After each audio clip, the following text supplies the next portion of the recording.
Court Reporter with Stovall Associates.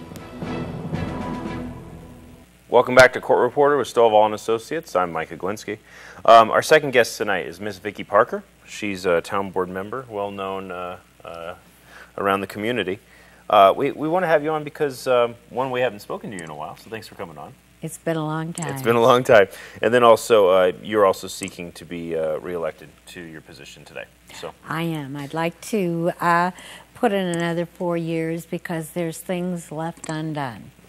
Parks are my passion, and we've got a lot going on with expansion and new parks that I want to follow through. And the other thing I like to do is watch your money. I look at all the invoices, and we come in under budget, have the past 4 years, and I want to see that continues.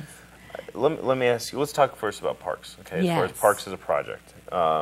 We've finished about a year and a half ago. We completed Simpkins Park. Mm-hmm. Now there's been a request for a new basketball court, yes. You know, the concrete slab and Sure. the poles. So we're looking into that with Simpkins Park, Last Chance Park, that I've been working on since 2005 because it was BLM land. Federal government takes forever. Sure. But that's back on the table again, and I think we're going to see some real movement on that. The BLM is going to start remediating the site because they found some lithic scatter. Mm-hmm. We are working on Kellogg Park, putting together some plans to start a park there. And the fairgrounds, the county is drilling a well, and we're going to be putting in up to 8 soccer fields there. Oh, that's nice. We've also just put in, or we're in the process of putting in lights in another field at Petrick Park because we have more demand for the ball fields at night than we can supply. Mm-hmm. And we also redid the pool over the past year, so we're working hard to keep the parks looking nice and to expand. Do you find that your constituency is typically asking for more parks and more access to public service? They are indeed. We've had a lot of requests for more soccer fields. We've had requests for an indoor pool. I'm hoping we can explore that in the future. Of course, the fairgrounds everybody wants, and there's been a huge demand for a park on the south end of town. So we have 80 acres at Kellogg. Let me ask you, in hard economic times, do you feel right now it is best spent money to be installing new parks and taking care of maintenance on them? I mean, is it good for the general morale of the community? It is, and some of this we're able to do with impact fees that were collected during the period of time when we had the houses. Sure. And we carefully husband those fees, mm-hmm. and so they have to be spent specifically on parks. We've had requests, why don't you give the money to the homeless? And we can't legally give it to the homeless. It's impact fees collected to upgrade or expand current parks, and the law says that's what it has to be used for. And also we use some room tax funds on the parks. I will tell you that we do more with less. Mm-hmm. We have more parks. We have a much greater population than we did 10 years ago, but we have the same number of building and ground staff doing more than we had 10 years ago. Is that just a product of the fact that times are tough and people have to just tighten up their belts a little bit? Well, the town, non-union town staff has not had a raise in 3 years, and I don't see them getting one next year either. Have you seen, some of these items, I think some of the more controversial items, have you gotten any blowback from the community? For instance, the one I bring up on a regular basis, but I truly think was egregious, was the funding of an amusement park or a theme park. Oh, it's not an amusement park and it isn't a theme park. That's just the catch-all term.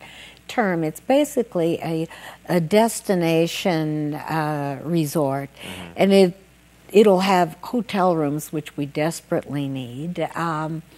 It's still a process in being designed. The gentleman who is designing it is for real. Contour Entertainment, if you look it up, he spent many years with Disney. In Southern California. I'm familiar with it. And yes, and now he's building in Dubai and India. We're not building on that scale.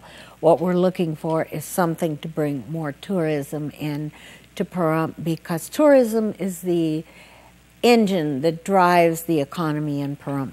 I understand that, but again, I think it's a valid point where people are making. Why is it being subsidized by public money? If he wants to see if there's a viability It's been project. actually it's been paid for totally out of room tax money. So it's the people that have come to the hotels and spent tourism dollars that are funding it. Again, did we see the same thing happen when Terrible's and the other casinos came into town to build? When they were looking to see if there was a viability study, was it subsidized by room and board tax at the time? No. Okay. But this is also on the town land, and it's a public-private, and the town will eventually derive income from it, and that's the difference. Right now, the projects that we're looking at, because of limited funds, are public-private. Mm-hmm. Another thing we're looking at possibly is a BMX track, and that has to be public-private. Mm-hmm. We were looking at an indoor swimming pool as a public-private project. There was a 2-2 vote on that last night. I think it may come back eventually in another form. And that brings up an interesting point. You mentioned the 2-2 vote, being split right down the middle. Today, you guys are really operating, a member short, with Carolyn Endersby that is relinquishing correct. the position. Is there any update as far as time when you guys might realize the fifth board member? No, Mr. Kobarger calls the governor's office once a week. More often than not, they don't even return his phone call. Have you seen the candidates list as far as people who have been, being looked at? Well, the way that the town has handled it in the past is that we advertised, and we did this time, and we got 4 applications. And then the town board went through them, and in the past they sent the names in. This particular town board stack ranked the candidates and sent them in to the governor. Gotcha. In the order of preference. Okay. The number 1 man, Bob Adams, turned out that he's on the governor's HOV commission, and so you're only allowed 1 appointment. So he's now off the list, and that leaves 2 more people that were on the list. Plus, there was a 3rd candidate. Right.